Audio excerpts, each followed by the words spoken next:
Hai,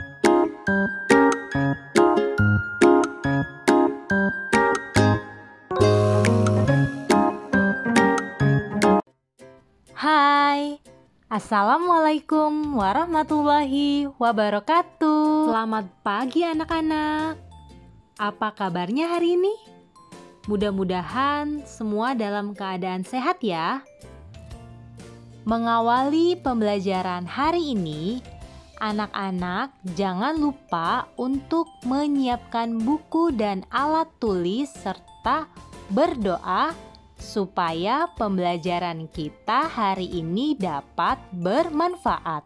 Hari ini kita akan belajar tema 8, subtema 3, pembelajaran ke-1 dan ke-3.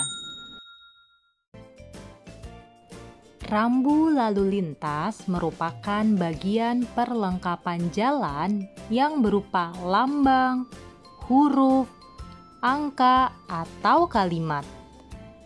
Rambu lalu lintas berfungsi sebagai peringatan, larangan, perintah, atau petunjuk bagi pengguna jalan.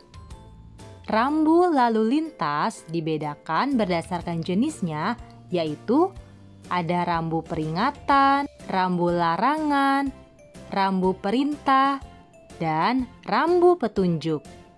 Hari ini kita akan kembali mempelajari mengenai rambu peringatan. Untuk mengingat kembali tentang rambu peringatan, di sini Miss Deli memiliki 2 pertanyaan. Pertanyaan pertama, ada yang masih ingat apa itu warna dasar rambu peringatan? A. Merah, B. Kuning, C. Biru. Yap, betul sekali. Jawabannya adalah B. Warna dasar rambu peringatan adalah kuning. Pertanyaan kedua, apa itu rambu peringatan? Coba anak-anak baca pilihan A, B, atau C yang tepat. Iya, betul sekali. Jawaban yang tepat adalah C. Rambu peringatan digunakan untuk memberikan peringatan kemungkinan adanya bahaya di jalan.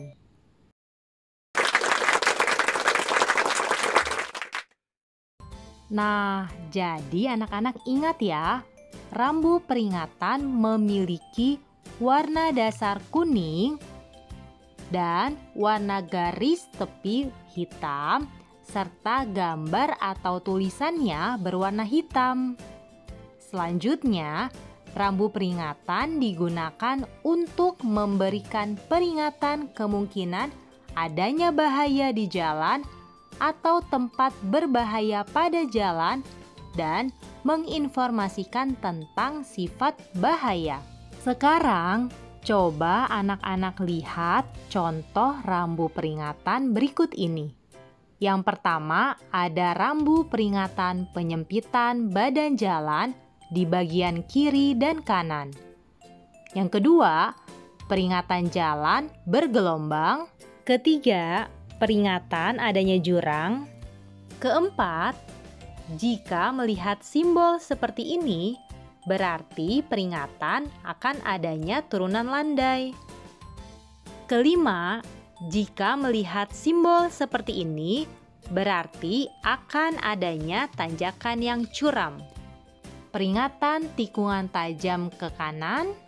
Kemudian jika anak-anak melihat simbol seperti ini, artinya peringatan tikungan tajam ganda, yaitu tikungan tajam ke kiri kemudian ke kanan. Selanjutnya di sini ada rambu peringatan banyak lalu lintas pejalan kaki anak-anak. Selanjutnya, jika melihat simbol seperti ini, menandakan peringatan permukaan jalan yang licin. Itu tadi beberapa contoh rambu peringatan. Saat anak-anak melihat rambu peringatan di jalan, anak-anak dapat berhati-hati ya. Selanjutnya, kita akan mempelajari cara menyajikan data dalam bentuk tabel dan diagram garis. Tentu anak-anak masih ingat ya, data adalah catatan informasi mengenai suatu hal.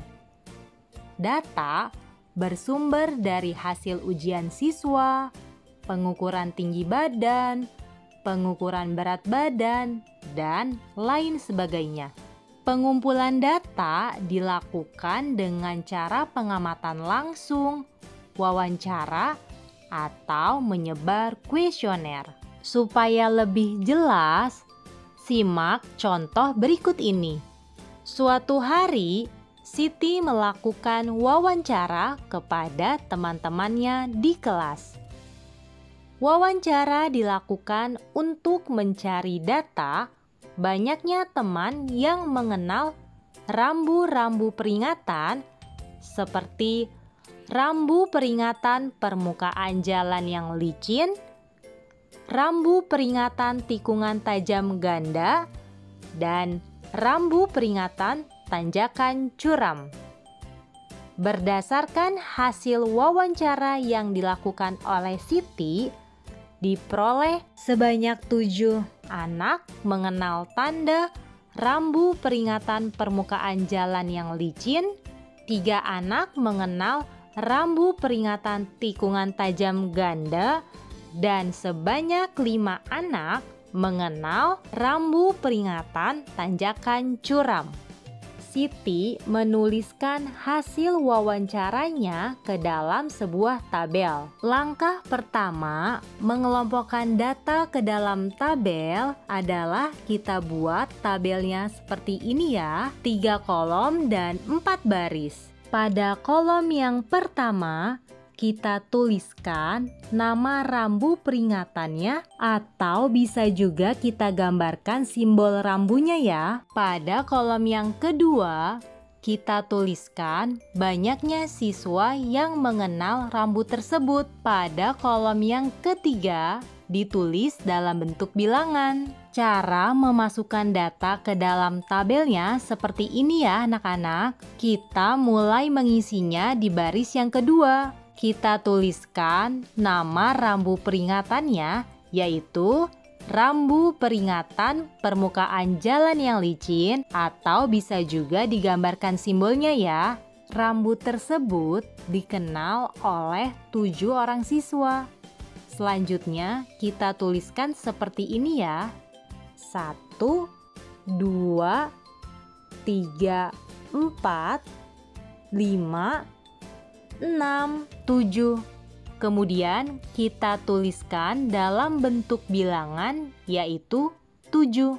Pada baris ketiga, kita tuliskan rambu tikungan tajam ganda. Rambu ini dikenal oleh siswa sebanyak 3 orang.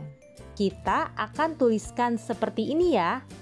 1, 2, 3. Kemudian kita tuliskan dalam bilangan yaitu 3. Pada baris keempat, kita tuliskan rambu peringatan tanjakan curam. Rambu ini dikenal oleh siswa sebanyak 5 orang. Kita tuliskan seperti ini ya. 1, 2, 3, 4, 5. Kemudian kita tuliskan dalam bentuk bilangannya yaitu 5. Selanjutnya, Siti juga membuat laporan hasil wawancaranya ke dalam bentuk diagram garis. Diagram garis adalah diagram yang disajikan menggunakan garis untuk menunjukkan banyaknya data yang telah diperoleh. Langkah-langkah membuat diagram garis, yang pertama, kita buat garis tegak dan garis mendatarnya. Kemudian, kita tambahkan keterangannya. Pada garis tegak menunjukkan jumlah siswa dan garis mendatar menunjukkan nama rambu peringatan yang dilihat. Kemudian, hubungkan rambu permukaan jalan yang licin dengan jumlah siswa yang mengenal rambu tersebut sebanyak 7 orang. Selanjutnya, hubungkan Rambu peringatan tikungan tajam ganda dengan jumlah siswa yang mengenalnya sebanyak 3.